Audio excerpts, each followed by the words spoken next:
it, 'cause it was there. We're art sluts. Hey everybody, I want to give a little backstory on our guest today, Gretchen Phillips. I met Gretchen Phillips after a Meet Joy show with Sheila and Terry. I don't really remember if we actually spoke, but I believe Sheila got Gretchen's address. Meet Joy was like lightning in a bottle and influenced us forming the Art Sluts. Sheila and I began writing letters back and forth to Gretchen, as punks did in that day. Which resulted in one of many infamous Ann and Sheila road trips. Driving to Austin and Bucky, Sheila shortly decided to go back home, and I stayed. I already loved Austin musicians like the Butthole Surfers, Big Boys, the Dicks, even before discovering Meet Joy. And while in Austin, I fell in love with the music of Daniel Johnston.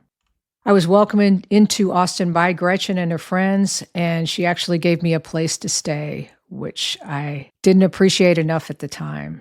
And I was invited to open up for Glass Eye and Bubble Puppy at Wavy Gravy's celebration at the Continental Club. So who is Gretchen Phillips? If you know her, you already know this. Gretchen is a force of nature, smart, funny, talented. Her songwriting, guitar playing, and performing have always pushed boundaries. Listen in for her frequent use of the Yamaha DJ X2, and then hear polished, crafted songs of Two Nice Girls, and her most recent exploration into ambient country with Pico Farad. Whether signed to a major label or putting out a cassette of her reading porn over music, her creativity is unparalleled. Her mission to inject her experience as a lesbian into mainstream music underscores her humanistic approach to life and people. Hey everybody, we've got a really good treat today. We have old friend and pretty famous lady, Gretchen Phillips from Two Nice Girls and Meet Joy and Queen of Austin music scene. Welcome to the show, Gretchen. Thank you so much, and thanks for having me. Yeah, you bet. I have really been enjoying doing a deep dive on your work because I'm familiar with, obviously, Meet Joy and Two Nice Girls. And yesterday you texted me to check out Bits and Bobs, which I enjoyed so much. In particular, I loved the hernia song. $5 hernia? I loved it. I wrote it right here. Running the cassette and just it was making great. it up on the spot. That's folk music for you. Not particularly interesting chord progressions, but let the stream of consciousness go. Most recently, Gretchen pulled out all the old archives and put together an album of music called Bits and Bobs. I'm only going to play you a portion of this next song, but I loved it. You'll hear why. It's called My $5 Hernia. To add insult to injury, I don't have insurance. It's a long story having to do with homophobia at University of Texas at Austin. Although I've been with my girlfriend for 16 years, the state doesn't recognize same-sex partnership. By the same token, I don't really want to get domestically hooked up with her. It's just not hot to us. But I was scared. Oh, where am I going to come up with the money for this hernia? It's the sort of thing you actually have to have surgery for. I got to take care of this hernia. How am I going to afford surgery for this hernia? Luckily, People's Community Clinic and Project Access were on board. Right, and it kind of, I have a note here, don't talk about yourself, Anne, but it reminded me of this song that Sheila and I did called Civilization that was about a game that had 13 steps, so it had 13 verses. So yeah. I was remembering that. But there's so much that I was really identifying, and I'm sure that Terry would and other creative women our age would, is that whole sensibility at this time in our life to like digitize our work and somehow get it in the vault in a way. And I noticed you've been doing that and pulling out some gems. Yeah, I mean, well, my archive is at Cornell, so they have on a hard drive every video performance of mine that I have. Wow, that's I great. mean, not childhood stuff, but Yeah. what was easy enough for me to just run. I put out a call for VCRs because they're all a little bit different, and found one that seemed pretty good, and then I just would in real time run the VCR while doing other things and digitize, ancient footage and put it on there so that it's in a repository someplace outside of my home, you Right. know, Right. for now that requires curiosity on someone's part to Sure. then go look at it. But that's not, but at least it's quote unquote safe someplace. Absolutely. What's your connection to Cornell?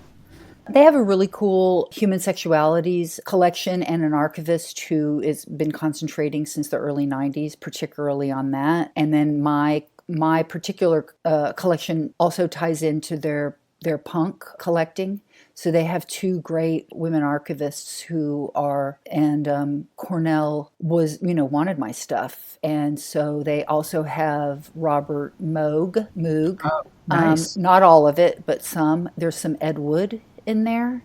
Nice. There's a lot of witches, like the dude who was a book collector who started Cornell. He was super into witchcraft and stuff, so they Right. have really cool old texts on that. Giant punk, hip hop holdings, zines. It's just a really good place. That's great. Yeah. I've been tapping into the Internet Archive as a part of the Library of Congress, Cool. which it might be another good spot. It's kind of more of a all access repository, like you said, of just kind of everything. Gretchen's next band with Kay Turner, called Girls in the Nose, was around for a while, and this is a song called Where Girls Go.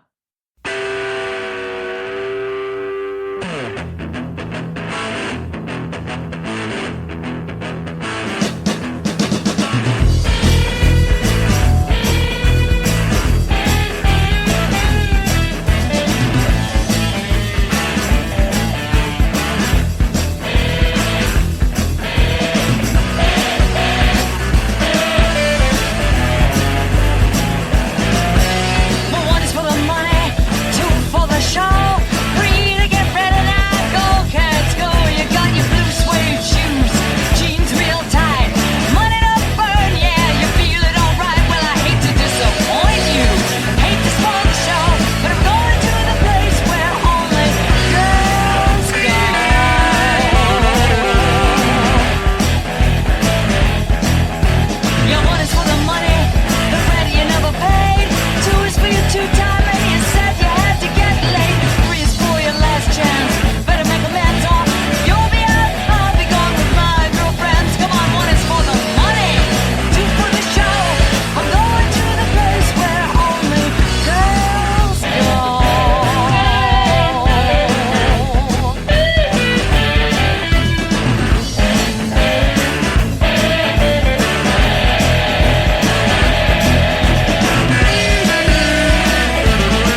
I was thinking, I just have so many questions for you. One of the things I wanted to tap into was, and I've kind of read some of your interviews and so forth, is that unusual time period that we were in the 80s, as far as like our community and music and creativity. And then I also wanted to tap into, in fact, let's start here with my second question. Are you, as an artist, are you more about process or product, would you say? Oh, process. Yeah, that's kind of the instinct I got.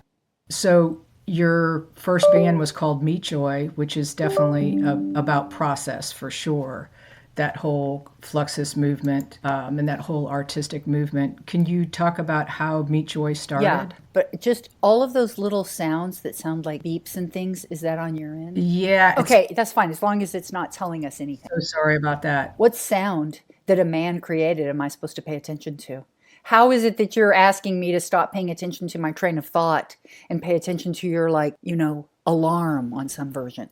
I would say there is a great book that we wrote about Meat Joy and how it formed that you can get through Bandcamp, through our Meat Joy music site, that really tells the history in a good way.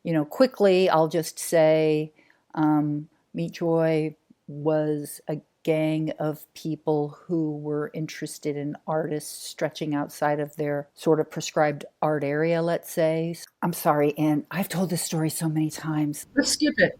It's okay. I think I just don't have the attention span for it today. It's totally fine. If you heard episode 3, you have already heard Meat Joy, which is a band that was around in 1984, 1985. And we're going to listen to a great song called My Heart Crawls Off.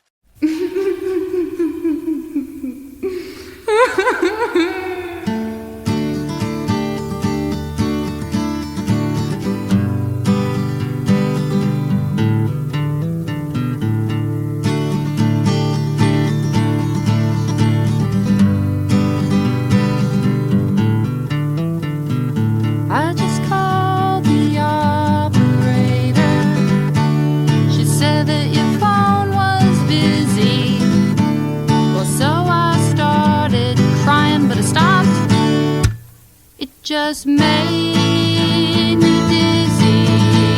Yes, I know that you're talking to her, like you used to talk to me.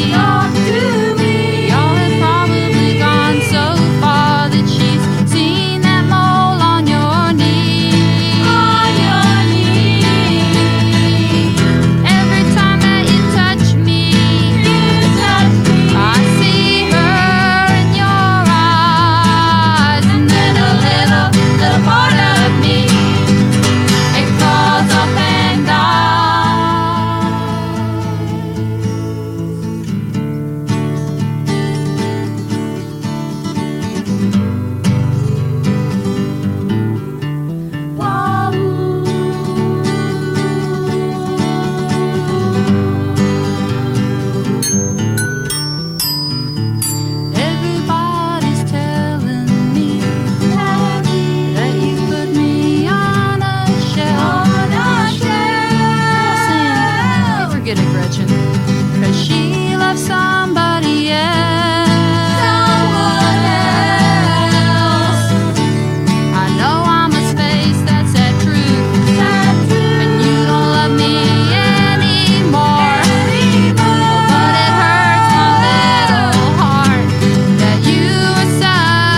to see how you're killing me inside.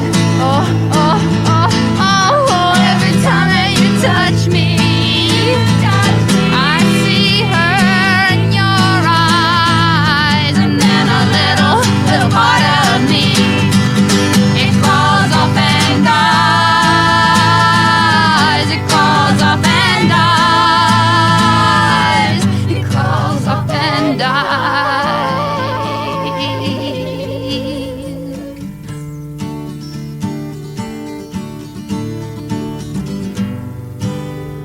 But I'll love you. Let's jump back into your process. I know that you started playing music from a young age, and Yeah. if you are you up for talking about your creative process? And I guess one of my questions was, obviously you have been a spokeswoman for the lesbian community for ages, and what's the combination between your message of lesbian culture and getting that in mainstream society, and then just the creative process as a seed? Well, I mean, one thing that I have been really noticing lately is the idea of currents. And what is a current? Like when I'm jamming with people, our sound waves in the room are kind of a current. It's just really one step removed from solid matter, sound waves. Yeah. Um, and these ways of being attuned to currents, I think I've always been really interested in that. And there's the flow, there's the direction where everything's going. Go with the flow. Right. And then there can be, I don't like where the flow is going. When I was a child, sexism was rampant. It was very casual. It was very commonplace. It was in all advertising. It was everything a boy said to me in elementary school. And that was a very strong current that I didn't agree with, in terms of just literally the message, girls can't do this, girls can't do that. Right. And so for me, okay, well then how do I create a counter current? And if I'm going counter to a current that is pretty strong, who are my companions here? Am I by myself? Have I found some other folks who are interested in the highways and the byways off the beaten track? Have I created an identity that's so profound that to be in the mainstream is gross to me? I would never want to do that. There's just, I can pay attention to currents, to the blood flowing through my body, how my aging heart reacts, what's going on with digestion, all of, the weather, certainly. And I've been feeling a lot, actually, politically lately around currents of respect. And that's something I've always really thought about as far as human rights or well, not, I don't want to just say human rights, because I don't know if you know this amazing Moondog song. Do you know No. the musician Moondog? No, I've got my notepad, so I'm taking notes though. Okay, Moondog has an amazing song called Enough About Human Rights. Oh. Enough about human rights. What about whale rights? Ah. What about snail rights? What about stoat rights? What about goat rights? Right. And in fact, he was a complicated dude who apparently was quite anti-Semitic. So what about rights? But I think this larger question for me as a child of the universe, which I feel very much like I've always been in touch with, is that a current that can exist, that it's a flow that allows me to just trip along and have a process of a life, in terms of saying, is it the process? It's very much a process where I'm just, tripping along, thinking, being curious, wanting to know. I have a bit of a scientific component to my personality and my sort of leanings, so I'll run a few different experiments That from and take notes. your upbringing, your dad being a scientist? I think it's just the way I was born this way. Certainly dad, but also I think I was born born, I think a scientist is by nature curious, and I do have that. So in a room of jamming, a kind of curiosity about, here we are, we're all on A. What happens if I could take it to the 4, I could take it to the 5, I could take it to something completely different. What happens if we do this? And certainly that was the case for me as a person slotted to be straight as a kid, of course. What happens if I don't do this? What happens if I go with the current of my desire that is counter to in fact, in Houston, there were gay radio shows on public access. There was gay bookstores. There was certainly lesbian folk music that I could listen to. So it all, for me, is basically riding the currents of life. It's nothing different from that. Two Nice Girls formed in 85 and continued until the early 90s. I believe one of their launch to major label was their song Sweet Jane.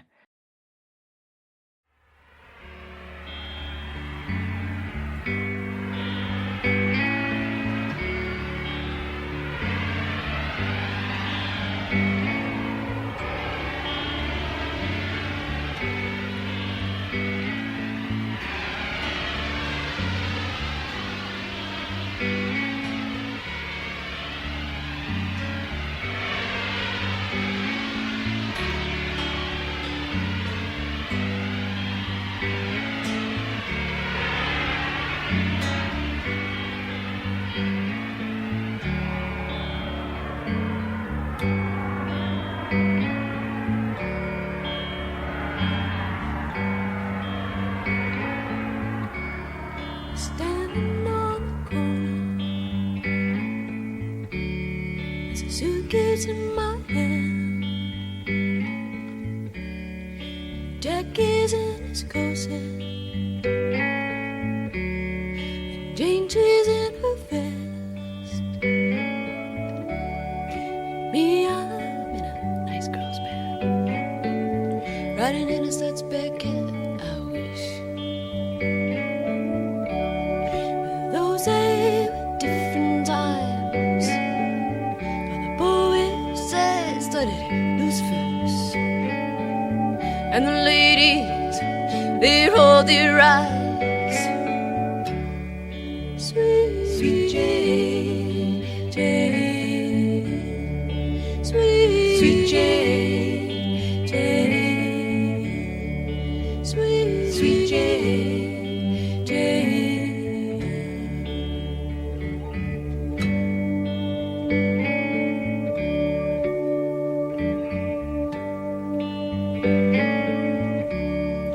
Jackie is a banker,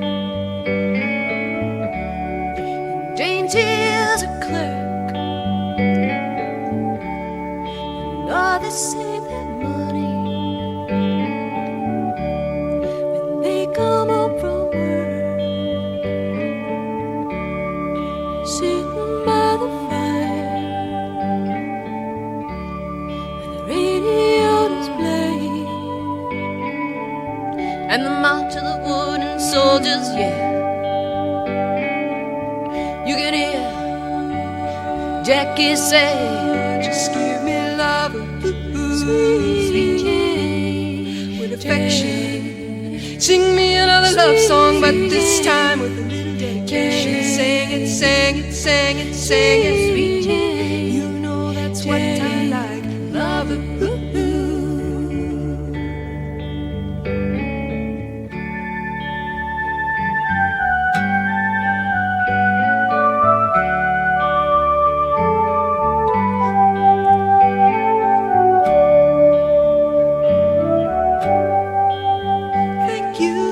Some people like to go out dancing.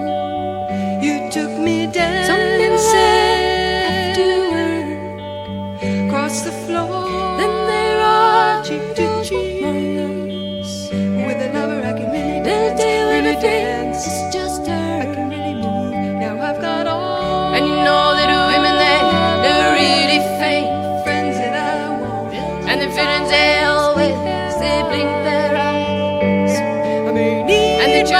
are the only ones who blush. Just stick to those ones, and their life is just to die.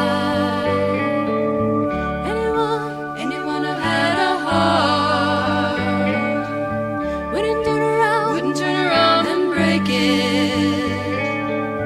Anyone who had to play the part wouldn't turn around and hate.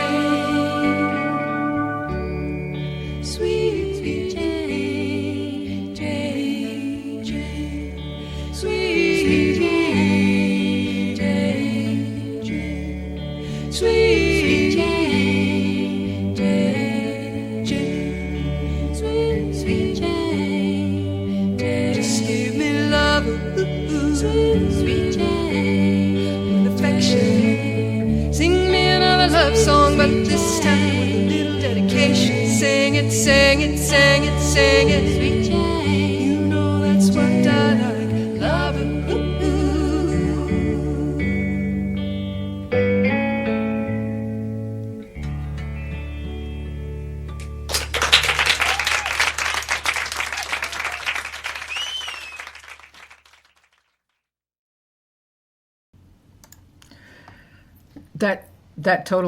That totally makes sense. And it's really interesting to hear the progression of your music because again, I have this connection with you, always have, but the parallels, like you doing, get with your new band that I was listening to, the Pico Farad?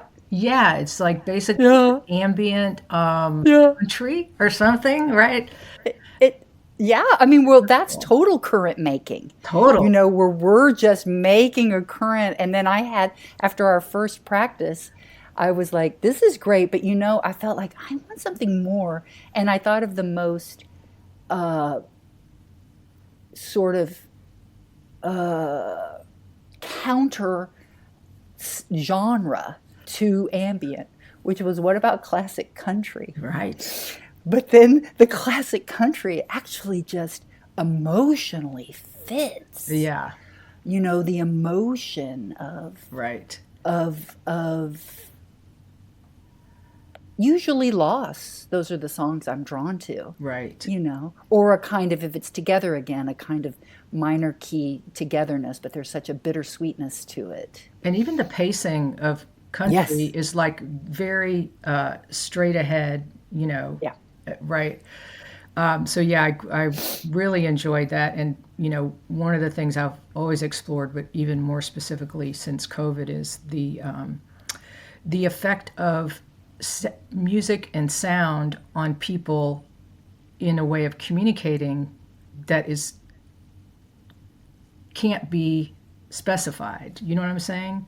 Like you can communicate an emotion through just sound as opposed to message. Outside of language. Right. Okay, so music as music, as an instrumental form of communicating that is not necessarily bound by language for its meaning. Right. Yeah. So crazy. Because when I was listening to the process of that band, I encourage everybody to check this out. Pico Farad. Where's that name come from? It's a unit of measurement in electronics, and I think it's really farad, but we like to say farad. But it's like a millifarad, microfarad, picofarad. It's an electronic measurement. That's so cool. Do you feel like it communicates better in a live improvisational setting or more on the recording? I mean, what we have on SoundCloud is 1,000 years old from like the third time we played. We have so many things since then. Everything is. I mean, we keep trying to record ourselves and release it, but it's always. I would say that it's a very much a live thing. Yeah. Although I don't think it's a terrible thing on recording either. I am so not product oriented, frankly, that I have, I think, pretty great products that could be released that I keep to myself because that step is not as interesting to me any longer. Right.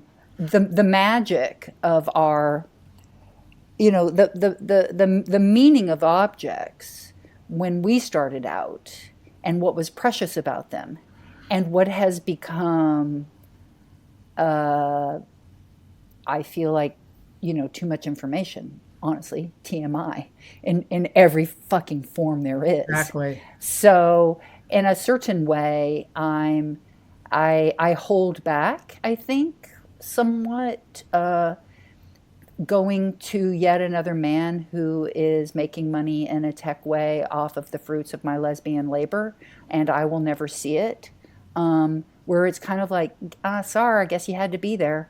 Um, I don't necessarily any longer feel like what I have to say is so important that by any means necessary the message must get out there. I've handed the baton to, younger younger people. It's not. I don't think that it's imperative in the way that that was very much a driving force when I was young, and it Your felt identity, like, really. yeah, and it just felt like I had a job I needed to do, but it kind of feels like, okay, I did a pretty good job of establishing, I mean, me plus a bunch of other people. I am certainly not saying that this is just Right. me. Right. It's not a singularity, but what does happen in a relay to that person who went out second, and there's other people now running with the baton, doing very well. I still am a runner. I still like to run. But in this race, it's not that important for me with those spectators to be going around again. Right. Right. Well, I will certainly listen to whatever you put out for sure. Also on Bits and Bob is Andy's dance solo. I believe this might have been the beginning of Gretchen's ambient phase.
I'm going to give you a flashback moment.